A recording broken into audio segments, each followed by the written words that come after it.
We're at this incredible garden in Washington, in Kitsap County. It's a master gardener demo garden. They have 4 working demo gardens in this county and a 15 plant. I mean, there's a lot of passionate gardeners in this area, obviously. What's cool about this garden is they have raised beds of different types. They want to demo what's available. So they have wood beds, they have durable GreenBed, they have cedar wood beds, they have the galvanized corrugated metal over there with the wood frame. They have the corrugated beds that are oval shaped that are popular right now.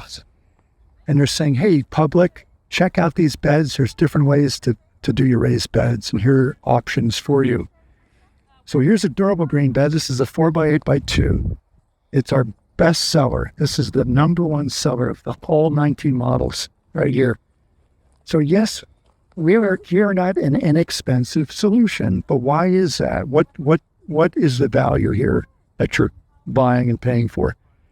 This is a very robust design. This kit weighs 400 pounds, number one.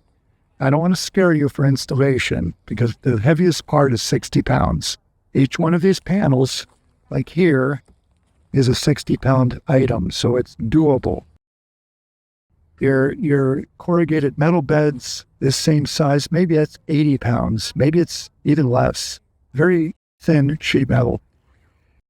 One of the best features of Durable GreenBed, unlike anything else, it's singularly unique, is that it's a breathable, drainable wall. This composite, wood chip cement composite, is very porous. Having said that, it's drainable and breathable. It does not wick water or sponge water out of the soil like solid wood does.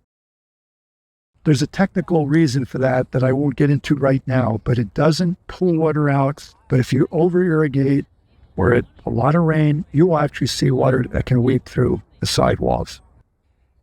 Huge benefit horticulturally. You get oxygen exchange to the root zone, and you get drainability, so you don't have a buildup of any toxins or mildew in the soil. All right, this is robust construction, folks. We can stand on this, no problem. You're not going to do this on a metal bed. I mean, this is in for decades. The brackets are aluminum. They're not going to rust. That's a architectural grade paint baked on paint job. The trim caps are cast aluminum. They're powder coated. They're not going to go anywhere for 30 years. This bed is equipped with a TimberTech trim, and this is a PVC trim that is the best looking non-wood trim on the market. We looked at all of them. This has texture and incredible coloration and an incredible warranty, 40-year color fast warranty. So you're talking quality here, and it's going to go the distance. You were talking 25-year plus solution. So yes, it's a little more costly, but factor that in when you do your analysis on purchasing our product. I hope we can help you in your garden. Thanks for listening.